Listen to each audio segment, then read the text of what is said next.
What's going on, my fellow Jedi and Padawans? Welcome back to another Jedi gaming video. Thank you guys so much for coming back to the channel, and if you guys are new, welcome. With LIGHTFALL so close, only a few weeks away, I wanted to finish off this little series here for weapons that you need for LIGHTFALL with some honorable mentions in each slot: kinetic, energy, and power, as well as each type in legendary and exotic. So we're going over about 13 of these weapons that didn't quite make my top 7 for each category. So these are also very good weapons, but they are a second rate compared to my 7 that I put out. Little playlist, you guys can see that in the description and stuff, so make sure to check all of those out if you haven't, for my top 7 for each category. But right here we're going over those honorable mentions.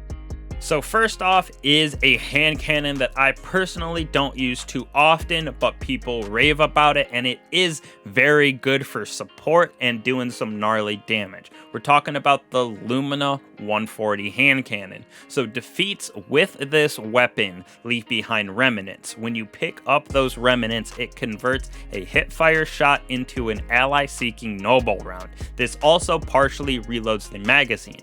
Now, the important thing about these noble rounds is when we shoot them at an ally, it first off heals the ally and grants both of us increased damage for a short period of time. So people use this as one person on the fire team has this, shoots the noble round at their 2 allies, and you can absolutely juice bosses with that nice crazy damage because it stacks with other things that we have. So this is a crazy weapon for that nice heal and damage. I just personally don't use it because hand cannons inside of PvE don't do it for me.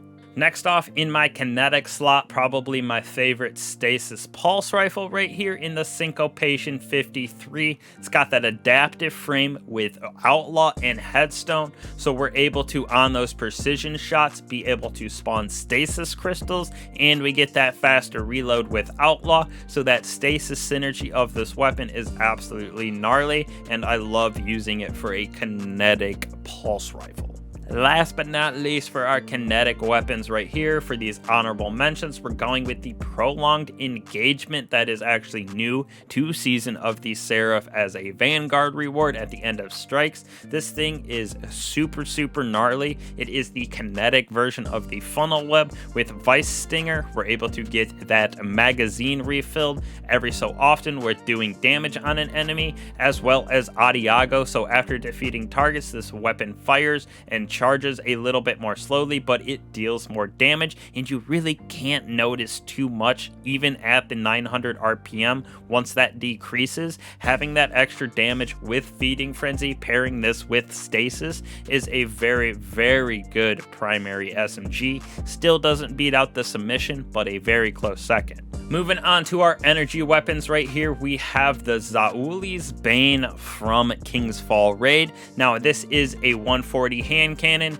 reloads super slow in my opinion, but having explosive payload and incandescent on this, super good for that solar synergy, and it does some nice easy damage on some of those stronger champions like orange bars, and absolutely wipes out rank and file red bar enemies. So very good hand cannon to have and take with us into LIGHTFALL. Next on the list is Under Your Skin Bow. As you can see, I have Archer's Tempo and Explosive Head on this bad boy. Take this actually a lot into endgame content when we have bow mods. So like this season, Anti-Barrier and Void. Use this a lot in Insight Terminus. Plus it has Land Tank on it, so final blows grant us that resilience and additional damage resistance from combatants. So it helps us stay alive in that endgame content.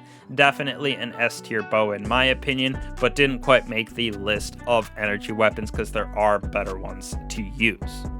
Moving on to an exotic in the energy slot, we have the Delicate Tomb Arc Fusion Rifle. Now, the reason that I like this is its ability to pair with Arc so well. So fire a horizontal widespread shot from the hip. Final blows with this weapon have chances to create ionic traces. This is super nice to be able to spam our abilities on our Arc Guardians. Now, Arc abilities, especially like on Titan with our grenades, absolutely broken. So this is very, very clutch for that end game content, and I will be taking it with me into Lightfall. Bringing it to the trusty dusty Vex MYTHOCLAST, which I think is definitely slept on within the game for solar weapons of the fusion type, especially when we have those fusion mods. Not many people are thinking about using this for stunning champions, breaking shields, whatever it may be. So it fires a full auto, almost like auto rifle, until you get those defeats. Then you can change it into a sniper rifle, and that thing does do quite a bit of damage. So a very good gun to use. Not quite meta, but it is very effective in both PvP, PvE, so you know we're bringing it with us to Lightfall. Last but not least, right here on our energy weapons that didn't quite make the list, but are very good indeed and still will be coming with me. I'm going to be talking about the trusty right here. Now this is my PvP roll that I have from an old raid, but now that we have these crafted, I'm definitely going to be crafting this roll on this for PvP, and then per PvE, we're getting that nice incandescent roll on this bad boy. So definitely taking it into Lightfall. Just didn't quite make my top 7 for energy weapons. One, because of it being in Deepstone and having to get those red borders. Plus, scout rifles, in my opinion, there aren't too many that really fit inside of the meta. But if you can get this thing crafted with that incandescent, definitely takes it up a notch. Now finally, we're moving on to our heavies that didn't quite make the list, but have the potential to do some crazy things inside of Lightfall, especially depending on how the sandbox changes. First off, we're going with the Sleeper Stimulant, one of the OG DPS weapons with that exotic perk. It has that over-penetrating laser that refracts off hard surfaces, so it gives us a nice harder DPS on enemies, and with the catalyst we get that nice extra shot in the magazine, so very good for endgame content.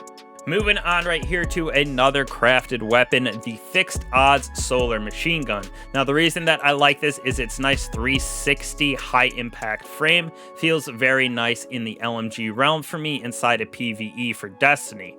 Now on top of that, we have that solar synergy of Feeding Frenzy with Incandescent. So this thing is gnarly at spreading that nice solar explosion, solar damage from Incandescent around, and it has that solar synergy. So didn't quite make my list again, like I said with the other weapons, but it is very close and it will be on me and in my vault most of the time. Take it into a lot of activities, just a couple better heavies in my opinion.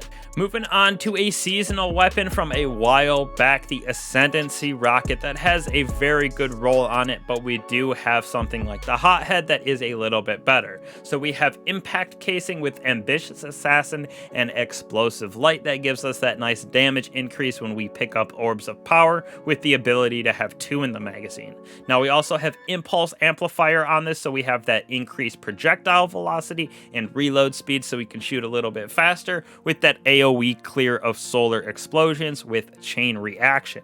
Now since this is a precision frame, it does a little less damage with that blast radius only being 30, but it has that intrinsic auto tracking on, so it makes it a little bit better in that sense than having to use up a slot in your perk for something like Hothead that you throw on tracking with, but definitely a very good solar rocket to have for the game.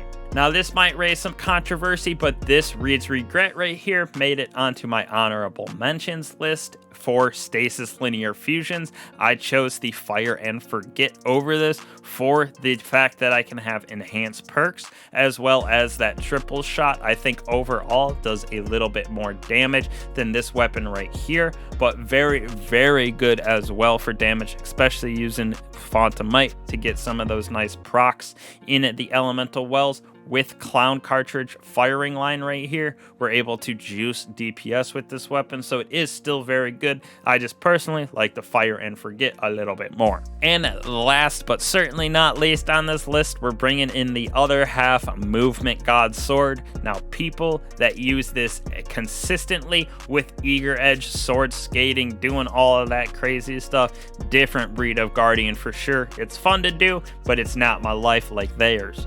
Now this weapon Again, very fun for just those jumping puzzles, and in all seriousness, having that eager edge to be able to proc and get to some cheeky spots is not too shabby, especially when we do have Whirlwind Blade on this and Major Spec. You're able to do a good amount of damage on champions and that sort of enemy, so not a bad sword. Would obviously choose the Falling Guillotine over this for DPS, but this thing is very fun to use indeed.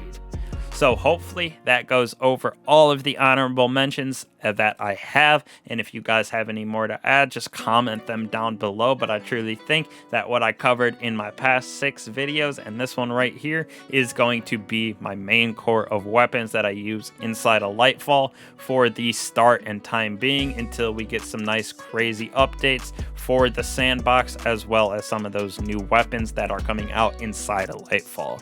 So thank you guys again for that support and continuing to watch. I truly appreciate it. I will catch you guys in the next one. Peace.